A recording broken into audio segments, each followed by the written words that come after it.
That when you live with depression and anxiety, you look at times normal on the outside, but the hardest part of it is that you are fighting for your life on the inside, and that's the best way I can describe it. I always felt for most of my life as if I was in an ocean and I just had one hand out and it was totally sinking. I grew up in a Christian household. My dad's a pastor, my grandfather's a pastor, so we were in church most days of the week, I would say. The one thing I've always struggled with when it comes to our culture is the self-performance that happens. In our culture, you're known more for what you do than who you are, and especially when it comes to tough topics such as depression, anxiety, those sometimes are swept under the rug. I got hit with depression and anxiety about 15 years old. I would say I struggled with it for about 18 years.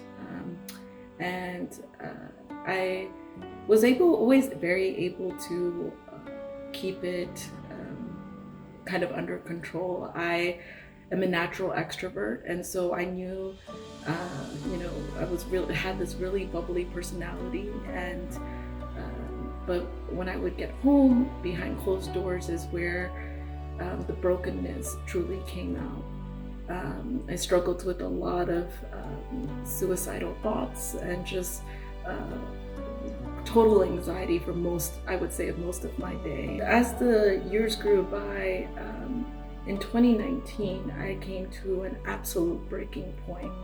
February 6th actually was the day where I just said, you know what, life is not worth it anymore. And I started really struggling with that, and I got help. I got help from counselors. I came to BR. I went to a doctor, and when I got the help for the first time in my life, I would say that it was like putting glasses on a person that hasn't been seen for a long time. It felt so clear. In August of 2019, my son started kindergarten, and honestly thought it was going to be like an easy year because it's kindergarten. And within a month of being in kindergarten, we started getting emails from his teacher. Doctors, psychologists, child psychologists, school counselors, teachers labeled him as hyperactive, had attention deficit in class, that he couldn't sustain attention. The pediatrician at that time even told us, if you don't medicate your son, he's going to have a horrible future. If you don't medicate this child, that's like taking insulin away from a diabetic. And I felt the guilt and weight as a mom more than ever in my life. In December of last year, my son started saying, "Mama, I can't hear.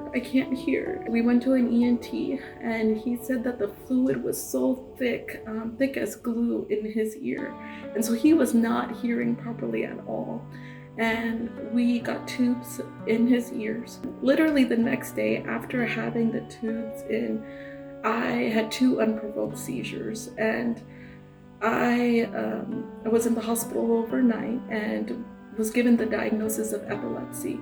BR has taught me about speaking life into situations. Instead of using my tongue against that, I learned how to speak blessings over my family, over my household, because of what they've taught me. Definitely speaking and also canceling any word curses that have been placed on our lives. And I went totally against that. I said, no, my son doesn't have ADHD. I said that he walks with a sound mind. Whatever the word curse was, I would take a verse and I would speak with that. Especially when it came to his mind, I would say, no, Shane walks in a sound mind, and he walks without fear, and he will be used so much for God's glory. And I started speaking that over him. And what I was starting to see is that God was using my son to heal me. When I would pray for divine health for him, I would pray that for myself. When I would pray for a sound mind for him, I would pray that for myself. And he's doing great now. He's thriving.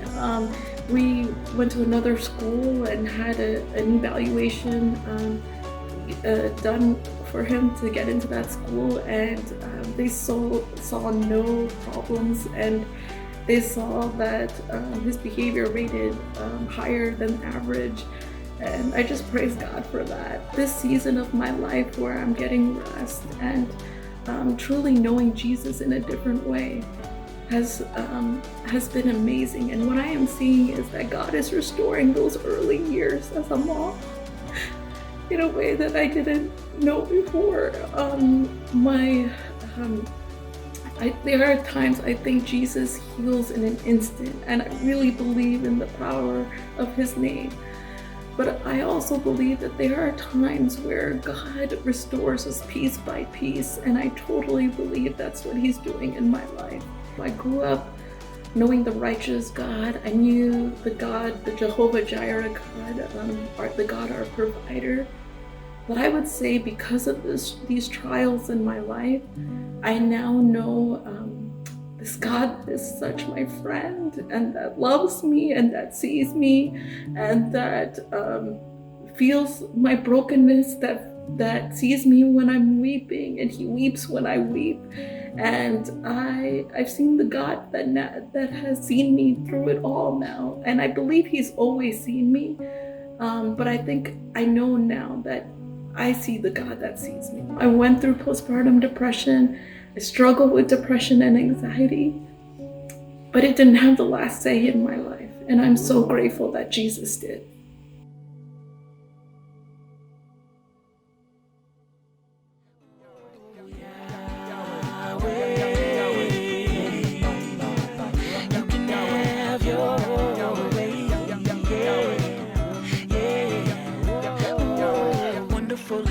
And magnificent in wisdom, this is different from religion, beautiful, bountiful living. My soul is in submission to you.